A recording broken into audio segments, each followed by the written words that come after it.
Greetings and welcome back to our YouTube channel. My name is Mashudu Ravhengani, speaker and director of Living Power Ministry. A special welcome to those of you who are joining us for the very first time. We would like to encourage you to subscribe to our YouTube channel. It's growing fast. We currently have over 200 videos. And we encourage you to browse through and you will definitely find a blessing. Also encourage your friends to subscribe to our channel and also click on the bell, the notification, as throughout the week we keep on posting new content on this particular channel. And by so doing, subscribing, you will also be supporting our ministry.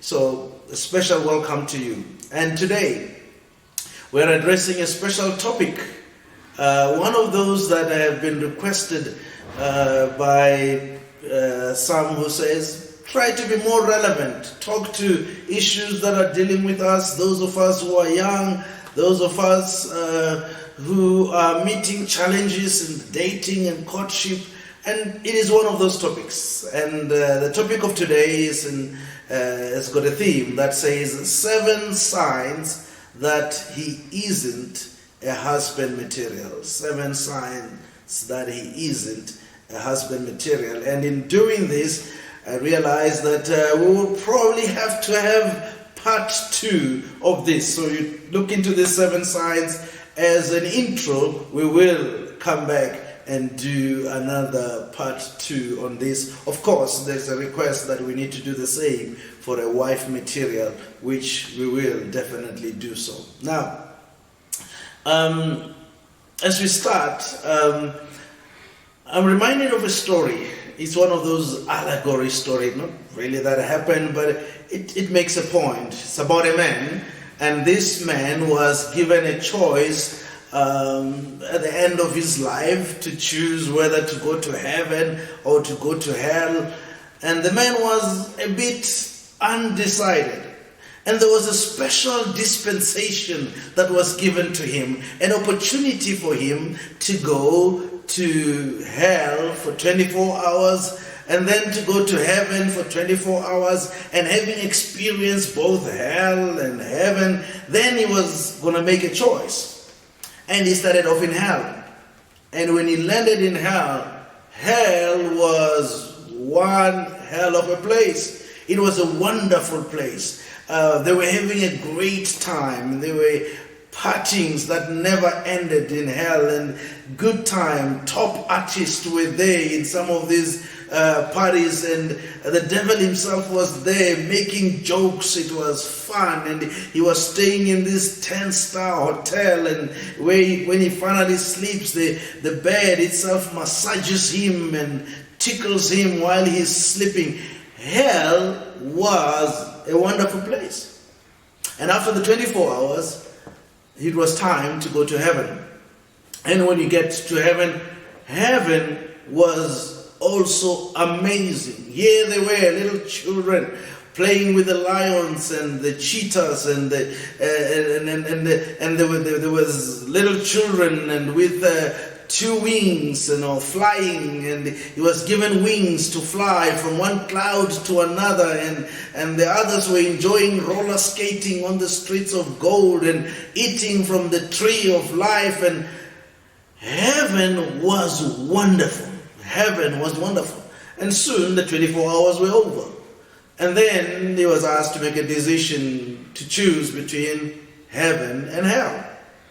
And after he thought about it for a while, he says, hell, man, it was happening. And heaven, you can't take it away from it. Heaven was also a wonderful place. There's those streets of gold and all of those. It was nice.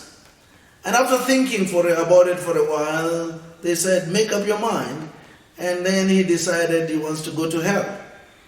And I say, are you sure? He signed up, wants to go to hell, And then they opened the door of hell, and he entered into hell. And when he got in, there was fire and brimstone, and there were gnashing of teeth, and the old ladies without teeth. They were given false teeth to also gnash.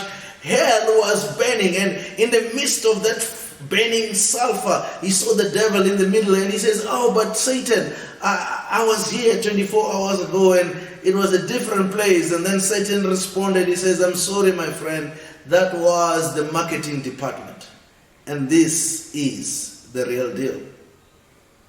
Now, when you think about that story, and you look into the dating and marriage setup, particularly looking into the role that is played by man, I would like to suggest that there are many who are fooled, many young women who are fooled by the marketing department of men in how they view relationship and how they engage with them before marriage.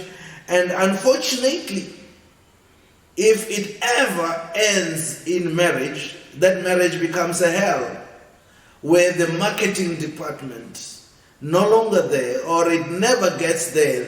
Just the dating and the courtship itself becomes a hell by itself. I want us to consider this man's marketing department.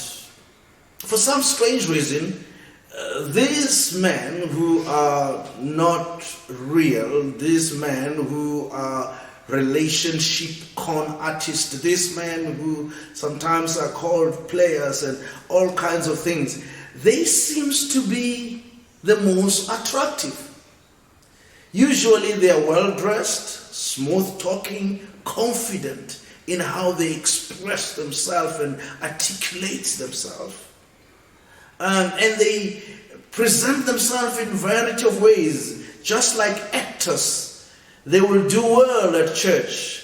They will do well in the wherever you're going to have fun, in the restaurants or in the pubs or wherever you go. They are great actors. And what you don't realize is that as much as they flirt with you and sweep you under your feet, they're doing it even to others. They use the mind games and the experience that they've done in convincing you, making you feel that you are, believe that they are interested in you, whereas they are emotionally unavailable. And we know that when a lady is made to feel good, to feel special about herself, she thinks she's loved, and they take advantage of this. So they are charming. And for the one who is not suspecting, will easily, because of their romantic talk and gestures, will easily be swept away. 7 signs, year 8, that he is not a husband material. Number 1, his words and actions don't add up. You see, he does not practice that what he says, or that which he professes is not what he practices. He talks like he wants to be in a long-term relationship. And he heaps on a lot of lovey-dovey words and pays lip service to all of this as if he wants to settle down. In fact, I once met a man, and in his case, he was even married. And I said to him, "Why do you promise this lady to marry her, whereas you are already married?" And he says, "If you tell people you're already married, you won't get the good ones. The good ones are the ones who wants to get married." But in practice, he doesn't act like somebody who wants to settle down. No matter how much messages and texts that he sends you, deep inside, you do get a feeling that this is a guy who all he wants is your body and just to sleep with you. Of course, they are hard to pin down. If you try to push them, to push the relationship forward, they take a step back. It's almost like they want to come out of the relationship. They threaten to be moving back, so that the energy, instead of moving forward into the relationship, is now wasted in trying to convince them back into the relationship, because they will want to blame you as the one responsible for making the relationship to go forward because you were requesting the relationship to move forward ahead. Number 2, he is mysterious. Even after you have had long conversations with him, you think that maybe after weeks of this relationship you will get to know him, but you still get an idea that you don't really know him.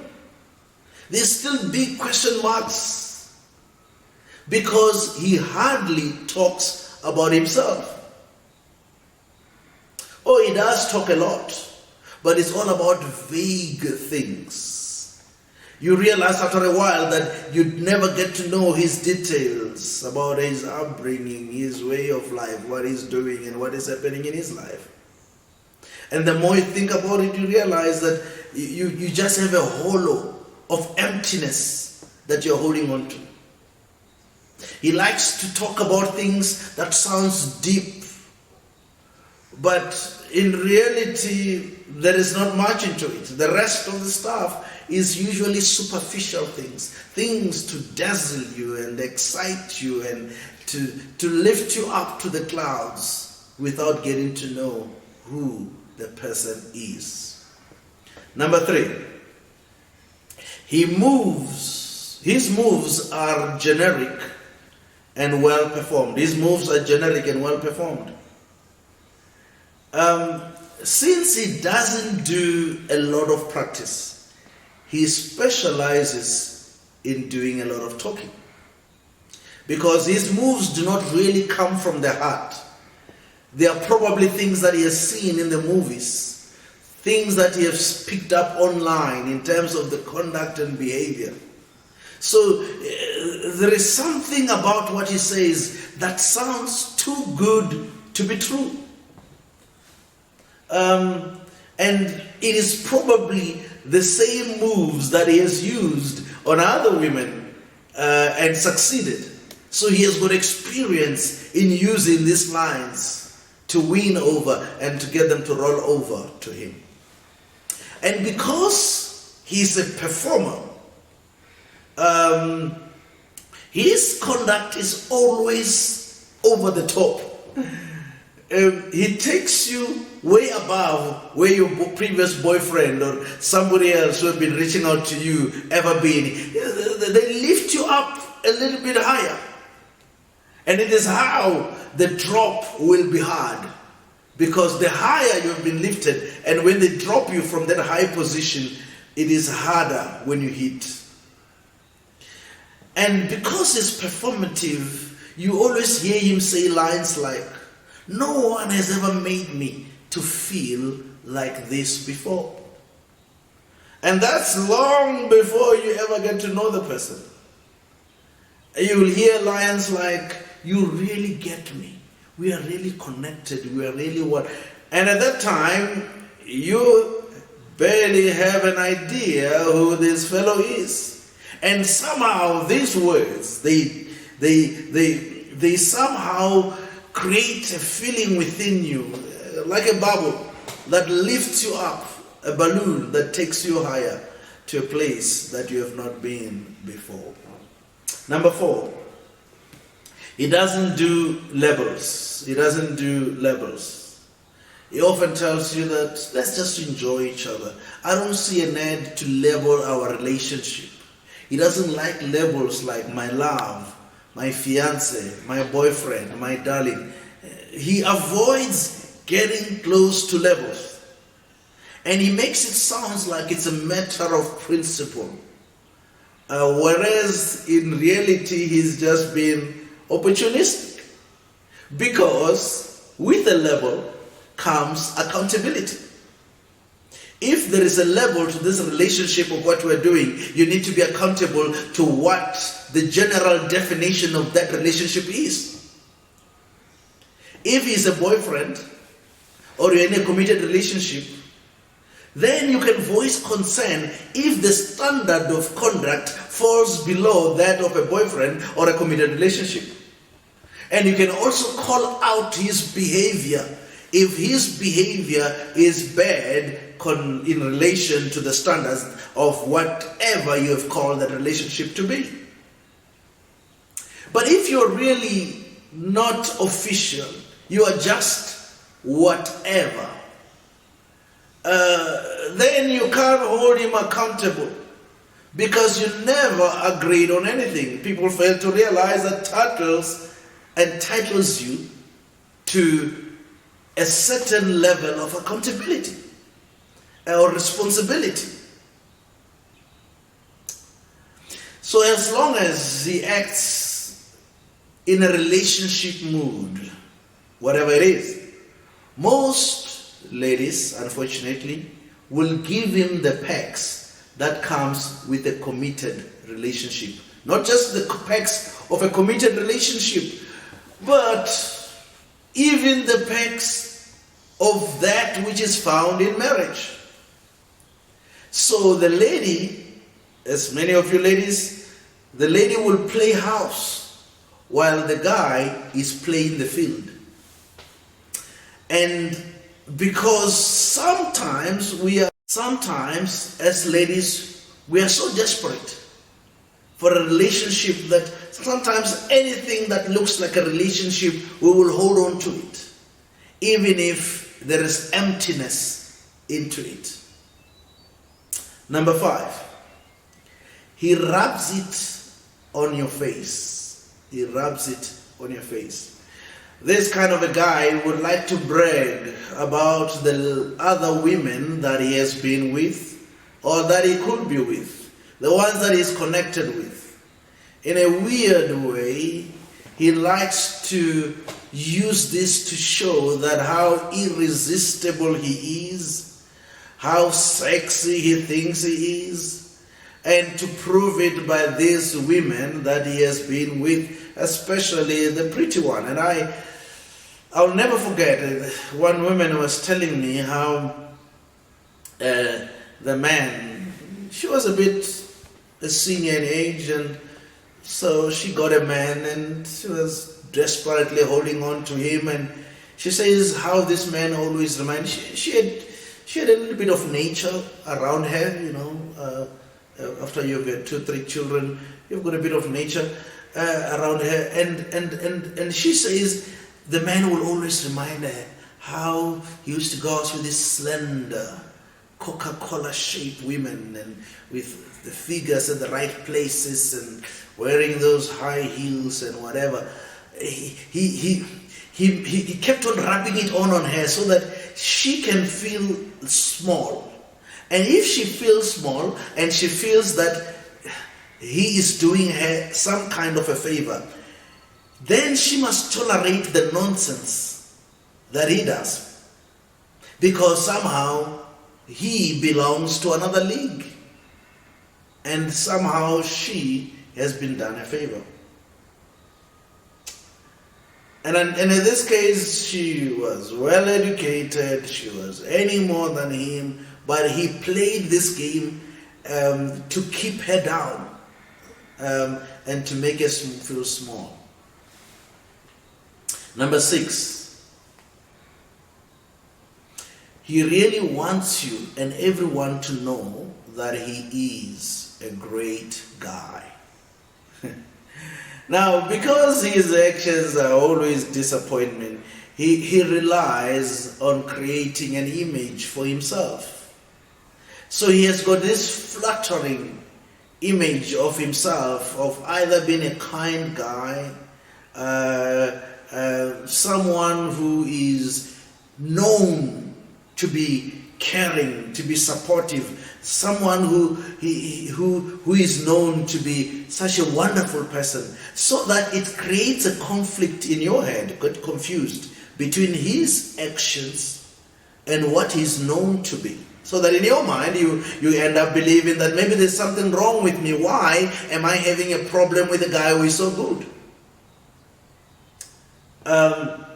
So he tries to keep himself above the level of the ordinary. So he creates and controls a narrative about himself.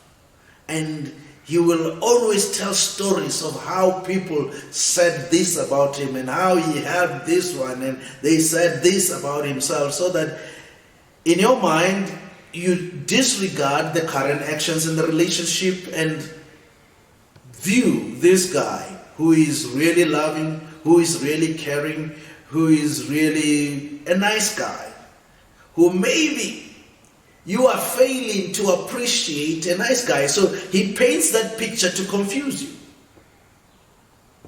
Number 7, he is secretive about you. So your relationship with him is like a bubble. You never get to know his family. You never get to meet his closest of friends. You won't be seen much with you in public.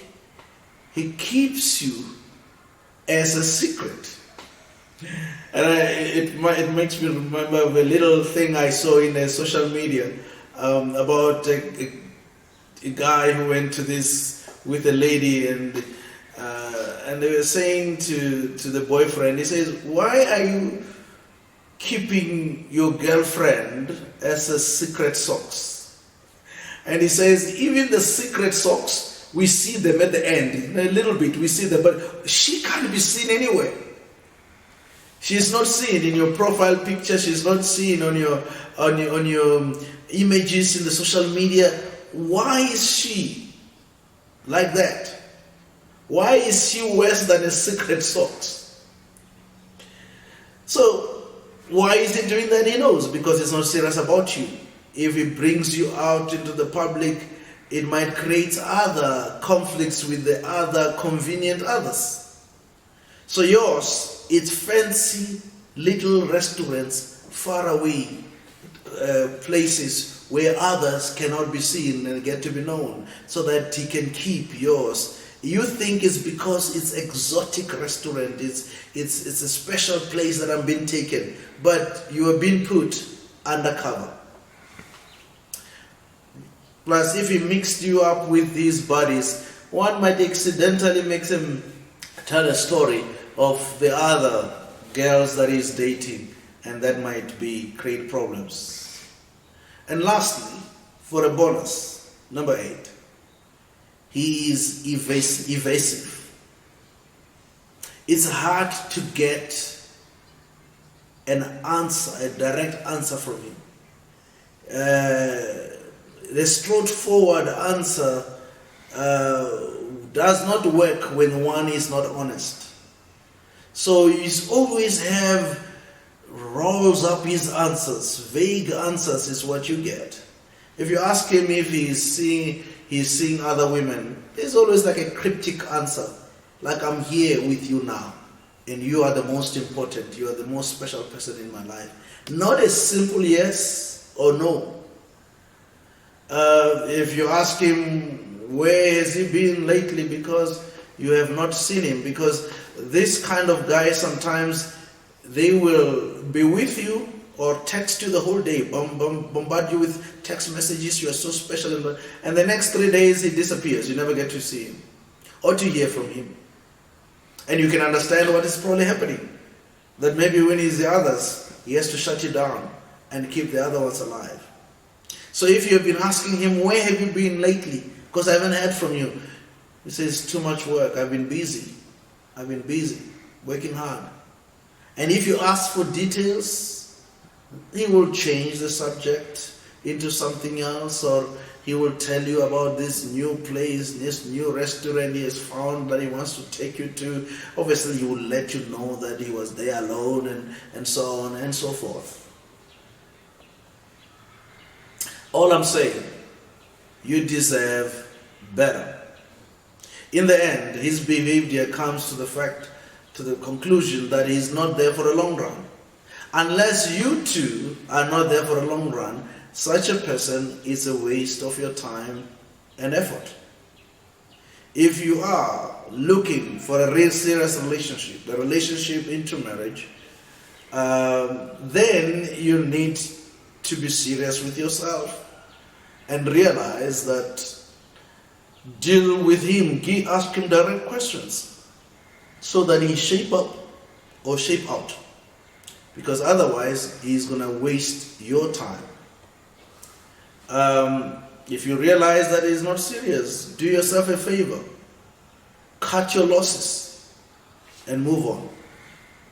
And of course, it is better to move on if you have not given him, you've done prepayment of giving him the benefits that belongs to marriage before marriage as a form of prepayment. If you have already done prepayment, often you want to stick around because you want to get that which you have already paid for, which might actually be disaster. Because if by chance he marries you, as they say, boys will always be boys. They just change their toys. What you're going to end up with is a lifestyle that has not changed.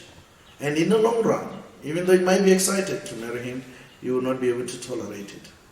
Genesis 2 verse 24, the Bible says, therefore a man, the text says a man, therefore a man shall leave his father and his mother and shall be joined to his wife, and they shall be one flesh. The statement is clear. As God was declaring Adam and Eve husband and wife, he says, therefore a man. Adam was created a man. He was created matured. Therefore a man. It is important that men are the ones who get married. Men are the ones who leave father and mother and be joined. Boys will remain boys, and boys must remain with their parents. And therefore it is important. It's against even the laws of the land for children to enter into marriage. So if he doesn't measure up to a man, he is still a boy. He will not leave his father and mother. In fact, I like how it is stated in one of these vows, traditional marriage vows. It says forsaking all others. It takes the idea of living and it is a forsaking all others. So if he is a man, he will forsake all others, all other women, forsake his friends, forsake everything else for you. Is he a man or is he a boy? That's the question you can answer for yourself. May the Lord bless you. Amen. That was Mashudu Ravhengani, proudly brought to you by Living Power Ministries. You can find us at livingpower.org.za or on WhatsApp at +27 78 215 5737. Living Power, empowering mankind to unleash its full